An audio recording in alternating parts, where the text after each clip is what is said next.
जीवन में स्वावलंबी होना सहज है और सब स्वावलंबन की ओर ही चल पड़ते हैं।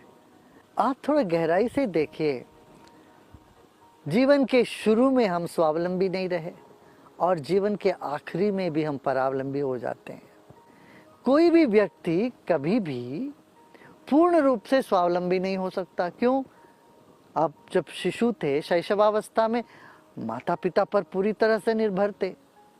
ऐसे ही वृद्धापन में भी कोई स्वावलंबी पूर्ण रूप से हो नहीं सकते। इस बीच की जो अवस्था है जिसमें हम समझते हैं मैं स्वावलंबी हूँ, ये भी माया है।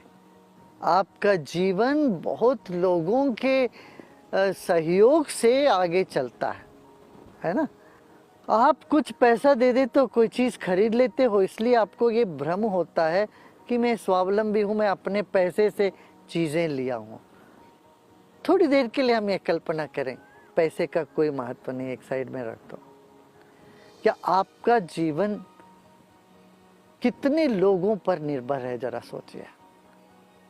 दूध लाने वाला, जो कपड़ा बनाने वाला, कपड़ा सिलने वाला, अनाज उगाने वाला, इलेक्ट्रिसिटी देने वाले हैं, जो तेल निकालने वाले हैं जिससे गाड़ी आपकी चलती है, यहाँ तक जो टेलीविज़न आप बैठ के देख रहे हो वो भी कोई वहाँ रिले कर रहे हैं तभी ना आपको मिलता है।